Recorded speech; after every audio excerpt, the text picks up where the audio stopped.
Industrial action appears to be looming in the education sector. The leadership of the Academic Staff Union of Universities has issued a 14-day deadline for the federal government to address their demands or face industrial action. The union says it extended the 21-day ultimatum earlier given to government on 18th August by another 14 days, within which it expects all lingering issues to be concretely addressed to the satisfaction of the membership of the union. But what's at stake here? We're looking at revitalization funds for public universities. We're looking at payment of earned allowances. The adoption of the University Transparency and Accountability Solution are a few of the key issues on the table. Tonight, we'll go straight to the source. Join me as I sit down with ASUU President, Professor Emmanuel Osodeke, who joins me live from our Abuja studio to discuss the union's resolve. We're looking at government response and what all of this mean for Nigeria's education sector. Prof, thank you for joining us on the program this evening. We heard that ASUU is seeking the conclusion of the renegotiation of the 2009 federal government and ASUU agreement based on what you call the NIMI Breaks Committee's draft agreement of 2021. Let's begin with what the key provisions are from this draft. Thank you very much, and good evening. Well, the key issues are very clear. In 2009, we had an agreement with the government on a number of issues. And one key one there is that this agreement should be renegotiated every 3 years. So we expect that the negotiation would have started in 2012, which started 3 years. But in 2017, we have to go on strike to force the government to set up its team, led them by Babalaki. And that team wasted our time, all sorts of things, and it didn't work. Then the committee was set up, led by Muzali Jubre, who came in with open-minded, with the permission of the minister, and we were discussing and concluded, and will return back to government to look at it. If there are issues, they come back to us, or they should come and sign. But they did not come back until we had to go on strike again in 2022. And then the government set up a team led by the late Professor Nimi Briggs. And that committee also, when they came, we said that they should give us their own idea what the government can implement, which they gave us, and we accepted. And we thought everything was over. I remember then one then Minister of Labour in Gige and his group started saying all sorts of things, telling lies and what have you, and at the end, nothing happened. That's down. Now, we thought that when this government came up, having been so conversant with this process, if you recall, that the President Chief of Staff was the Speaker of the House of Representatives then, who actually facilitated the call-off of our strike. You recall, that was well known to the Nigerian public. And then this president, Mr. President also, you also aware, was also involved because he met with us a number of times too. And we thought when this regime came in, this issue would have been resolved within 1 or 2 weeks and there will not be crisis in the university. Shy with this idea of with this regime, there will not be strike, which we agree with. But we are now almost a year and 6 months. And all our attempts, we have written letters to the president, to the Speaker of the House of Rep, to the Senate President. We have done all sorts of things we could do as human. We even have to issue one of the letters to Mr. President through an open letter so that Nigeria will know we are doing what we're supposed to do. But nothing has changed. If you recall, when we signed the agreement then, which is why we are seeing anything today, a typical professor was in about $3,000 if you change per month. But today, professor end up to $200. 200 equivalent. And we still have not negotiated. So that is number one issue. 2, we had the issue of need assessment fund, which we also did with Jonathan in 2012. We also went on strike and government said, okay, we told the state of Nigerian universities, which they didn't believe us.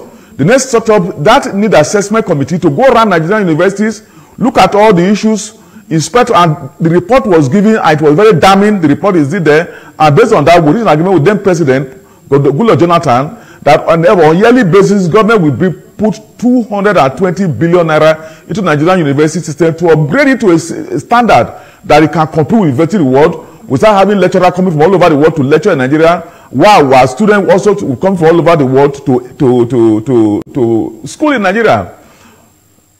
After the first release in 2013, not only 50,000 billionaires had been released. All right. So that idea was thrown away. I heard clearly.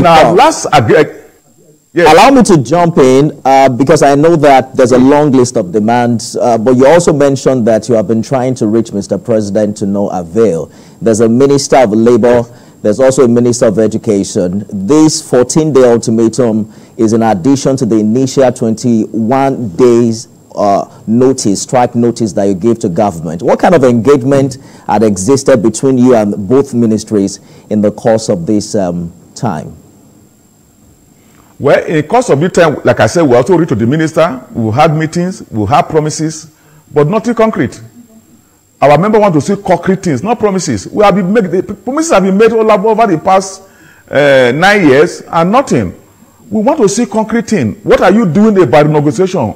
It doesn't involve money to set up a team to meet, negotiate with us. The need assessment fund is there in the budget because it was there in the budget of 2023, which is still being implemented. UTAS and the IPPIS, the Federal Executive Council in December 2023 directed the Accountant General to exist all the terrorist institutions from IPPIS. We are now in October. We are entering October tomorrow. The Accountant General has refused to implement it. We are just afraid in September with the IPPIS. Yes. Part of what you're asking for is the release of withheld salaries due to the 2022 strike. I thought that the president granted a waiver in this regard in October of last year. What's happening? You see, we want to say this again. The academics are different from other unions, other sectors. When we came back from that strike, we had two options. Option one, to say, let's cancel all the sessions while we were on strike and start a new session, 2023, 2024. But as people who have the nation at heart, who have the youth at heart, we said, no, let's go back and start work from where we stop and come up to this and then move on. And in doing that, me and all our members, all academics have to make sacrifices. Many of us have not gone on leave for the past 10 to 15 years because of strike. Because when we come back, those periods will be on leave. We will not sacrifice it to teach, to do research and upgrade our system. As I speak to you, virtually every university in Nigeria have completed all those sessions where we were on strike, and all are now in the 2023-2024 session. We have to make sacrifice. In those good old days before this strike, like people have to talk about no work, no play, what have you. Every lecturer will take 2 to 3 months, we call it vacation every year, to go and refresh.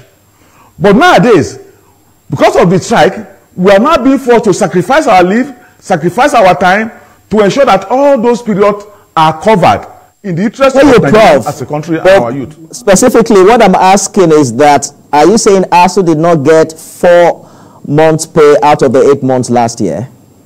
What they are owing, when you grant for, you see, when you, what we are saying, we have worked for the all period, so they should pay the 8 months. But we understand, Prof, that the president did approve that grant with a mandatory requirement that the Federal Minister of Education and the Ministry of Labor and Employment must secure a document of understanding establishing that this exceptional waiver will be the last one to be granted to ASUU and other educational sector unions. You didn't sign that agreement? You see, let me put this way. There is no union that will sign such an agreement. So you say you are going to home and salary when I have done the work. We're talking about no work, no pay. We're not talking about period. And therefore, you look as if you are doing me a favor. We should kneel down and say we will not sign everything. No union will do that. We are how do you understand the thinking? When we argue on facts, not on sentiments. Okay. Exactly the point I'm making. If we have agreed, if we have done what government wanted to do, we would have started last year with 2023, 2024, and allow 21, 22, 2023 to just go. Those students will repeat the period. Professor Osodeke. Those are the were valuable, but we love this country, we love our youth. Just a minute, Prof. If you can hear me, in light of Section 43 of the Trade Dispute Act, that gives employers a right not to pay for work not done. How does ASUU justify this demand for payment for work that it did not do during the strike? Go and look at the judgment given from which they have been citing. That judgment said that when the employer and the employee agree, the money will be paid. Go and check. So it's not, you see, that even that section gave room to the employer and the employee to negotiate and pay. It's not a crime to pay, and you can go and check. I hear you, but from the papers, from the record... Let me tell you, just a second, just a minute. No private sector that is serious will withhold the salary of workers, no matter what. No serious private sector will hold it, because when you do that and they come, your staff coming with anger, you know the outcome of that anger. I hear you clearly, but I'm saying that from the records we have, the federal government last year did say that it was a prerogative of mercy to have paid 4 out of 8 months, and that it did that based on a document of understanding that was the last it was going to give when it comes to exceptional waiver to the union. Let's take a short break, Professor Osodeke, and we'll be back with more. Don't go away.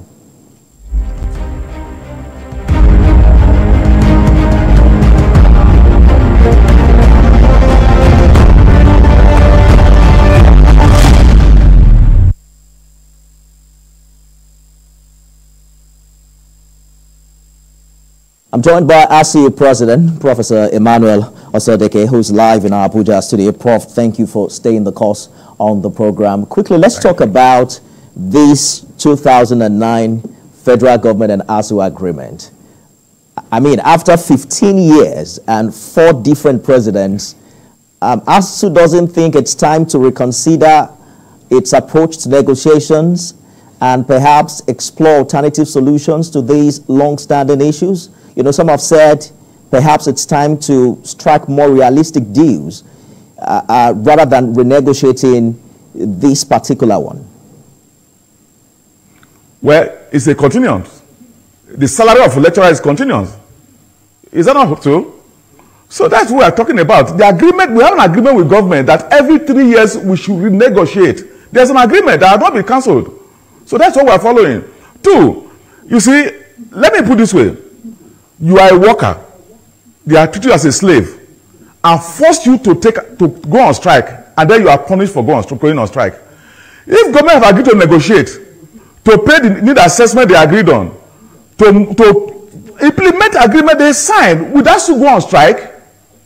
When ASUU went on strike, if government were serious about Nigerian, that was serious about Nigerian youth, about Nigerian university system, would you allow your university to be shut for 8 months without negotiation?